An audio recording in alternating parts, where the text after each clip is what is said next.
Uno de los pasajes más interesantes que se pueden encontrar en toda la literatura es aquel en el que Cristóbal Colón anuncia a sus reales patrocinadores su supuesto descubrimiento de la subida a la puerta del Jardín del Edén, perdido hace mucho tiempo. En caso de que esta historia realmente sucedió de la forma que nos cuentan los libros oficiales, y como ustedes ya saben que pensamos sobre gran parte de la historia oficial desde este espacio, pero de ser así, con qué emoción debió de estremecerse su corazón cuando, remontando este ascenso, sintió que sus naves se elevaban suavemente hacia el cielo. Hacia el cielo. Es esta parte muy importante de análisis. El tiempo se volvía más suave, dice, a medida que subía. Estar tan cerca del paraíso plantado por Dios, ser el primer descubridor del camino por el que el mundo creyente podría, después de tantos siglos, acercarse una vez más a sus sagrados recintos, aunque se le prohibiera la entrada.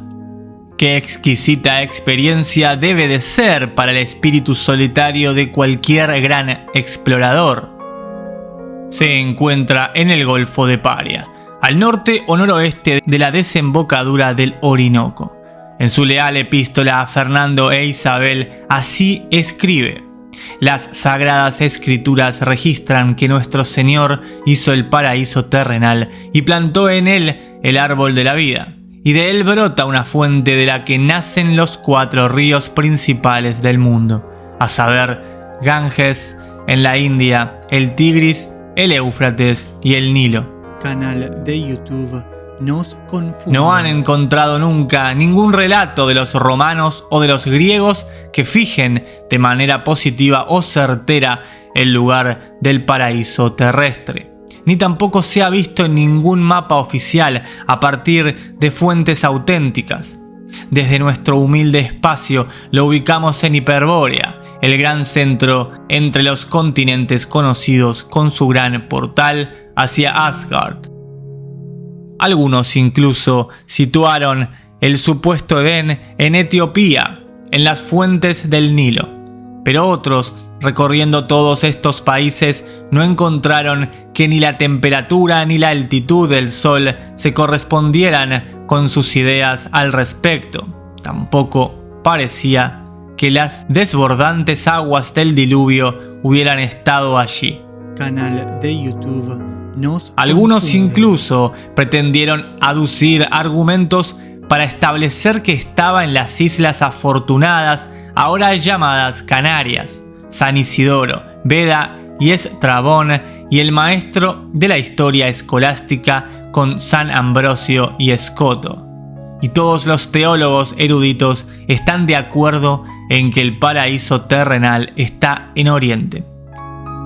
Se han descrito las ideas acerca de este hemisferio y su forma, y si pudiera pasar por debajo de la línea equinoccial después de alcanzar el punto más elevado, podría encontrar una temperatura mucho más suave y una variación en las estrellas y en el agua. No es que se suponga que ese punto elevado sea navegable, ni siquiera que haya agua allí. De hecho, se cree que es imposible ascender hasta allí, porque han ubicado allí al buscado paraíso terrenal, donde nadie puede ir si no es con el permiso de Dios.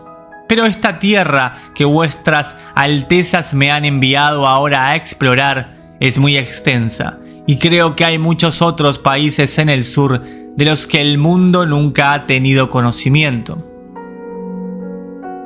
Otros han descrito que el paraíso terrenal incluso tiene la forma de una montaña escarpada, como las descripciones del mismo lo han hecho parecer. Y también parece que se encuentra en la cumbre del paraje que he descrito con la forma del tallo de una pera. El acceso a ella desde una distancia debe ser por una subida constante y gradual, pero se cuenta entonces que nadie podría llegar a la cima. También la historia dice que la fuente del agua misma puede proceder de ella, aunque esté lejos, y que deteniéndose en el lugar que acabo de dejar, forma este gran lago. Canal de YouTube. Hay grandes indicios entonces de que esta es la tierra del paraíso, porque su situación coincide con las opiniones de los santos y sabios teólogos, y además las otras evidencias concuerdan con la supuesta posición, porque nunca he leído ni oído que el agua dulce venga en una cantidad tan grande, en estrecha conjunción con el agua de mar. La idea es corroborada también por la blandura de la temperatura, y si el agua de la que hablo no procede del paraíso terrenal, parece ser una maravilla aún mayor, porque no creo que haya ningún río en el mundo tan grande y profundo. O quizás es porque no han todavía oído hablar de la gran Hiperbórea y su conexión con Asgard, o mejor dicho, lo han ocultado de todos nuestros mapas modernos de la nueva humanidad. Cuando dejé la boca del dragón, que es el más septentrional de los dos estrechos que he descrito y que yo llamé así el día de Nuestra Señora de Agosto, encontré que el mar corría tan fuertemente hacia el oeste que entre la hora de misa, cuando levé anclas, la hora se frenó por completo.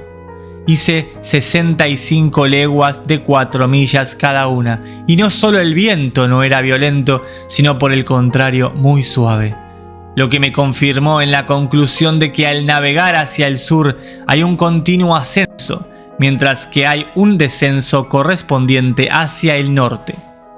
Tengo por cierto que las aguas del mar se mueven de este a oeste con el cielo, y que al pasar por este camino tienen un curso más rápido, y por lo tanto se han comido grandes extensiones de tierra, y por lo tanto ha dado lugar a este gran número de islas. Por otra parte, todas las que están situadas al oeste y al este, o un poco más oblicuamente al noroeste y al sureste, son anchas, mientras que las que están situadas al norte y al sur, o al noroeste y al suroeste, es decir, en dirección directamente contraria a dichos vientos, son estrechas. Además, el hecho de que estas islas posean las producciones más costosas se explica por la suave temperatura que les llega del cielo, ya que son las partes más elevadas del mundo. Es cierto que en algunas partes las aguas no parecen seguir este curso, pero esto solo ocurre en ciertos lugares donde están obstruidas por la tierra y por lo tanto parecen tomar diferentes direcciones. Ahora vuelvo a mi tema de la tierra de gracia y del río y lago que se encuentra allí, el último de los cuales podría llamarse más propiamente un mar, porque un lago no es más que una pequeña extensión de agua, que cuando se hace grande merece el nombre de mar. Al igual que hablamos del mar de Galilea y del mar muerto, y creo que si el río mencionado no procede del paraíso terrenal, proviene de una inmensa extensión de tierra situada en el sur. ¿Y qué tierras entonces se ocultan entre los continentes conocidos y la famosa Antártida o Polo Sur? ¿O acaso estamos hablando de agua proveniente de tierras más allá de la Antártida? Tierras de la que hasta ahora no se ha tenido conocimiento, pero cuanto más razono sobre el tema, más convencido estoy de que el paraíso terrestre está situado en el lugar que he descrito, y fundamento mi opinión en los argumentos y autoridades ya citados. Quiera el Señor conceder a vuestra Alteza larga vida, salud y paz para llevar a cabo tan noble investigación. Ay de la esperanza de resolver el problema de la ubicación del Edén mediante la exploración real. Entonces, ¿acaso podemos confirmar que Colón nunca vivió para encontrar su paraíso? Canal de YouTube.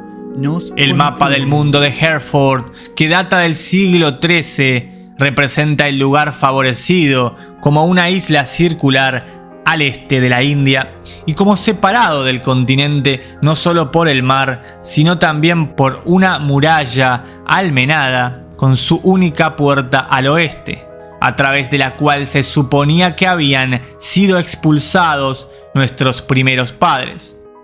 Hugo de Saint-Victor escribió: el paraíso es un lugar de Oriente donde abundan toda clase de bosques y árboles pomíferos.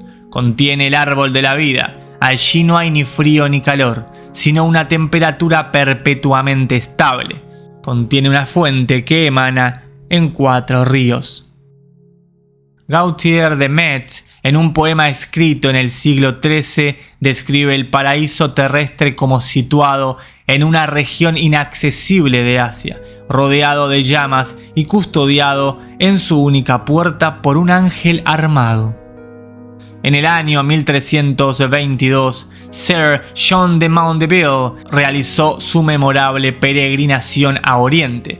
En su relato de estos viajes, después de escribir el maravilloso reino de Prester John en la India, dice: y más allá de la tierra, las islas y los desiertos del señorío de Prester John, yendo en línea recta hacia el este, estos hombres no encuentran más que montañas y grandes rocas, y allí la región oscura donde ningún hombre puede llegar. Qué extrañas coincidencias encontramos incluso en los libros oficiales de viajes hacia tierras desconocidas y murallas impenetrables, o incluso custodios que monitorean la zona. Canal de YouTube Nos Confunden. Ni de día ni de noche, como dice otro fragmento de la historia. Y ese desierto y ese lugar de tinieblas dura desde esta costa hasta el paraíso terrestre. Y eso es hacia el este, al principio de la tierra. Del paraíso no puedo hablar con propiedad porque no estuve allí. Está mucho más allá. Y me arrepiento de no haber ido allí, pero no era digno.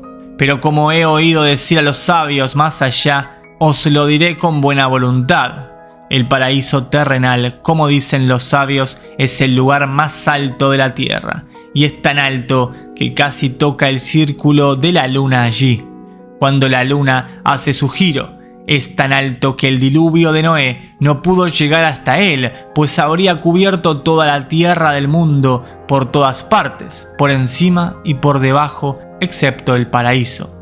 Y este paraíso está cercado por todas partes con un muro, y los hombres no saben de dónde es, porque el muro está cubierto por todas partes de musgo, según parece, y no parece que el muro sea de piedra natural.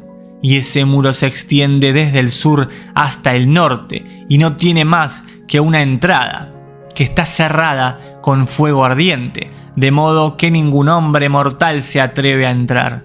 Y en el lugar más alto del paraíso, exactamente en el medio, hay un pozo que arroja 4 arroyos que corren por diversas tierras, en cuyo río hay muchas piedras preciosas.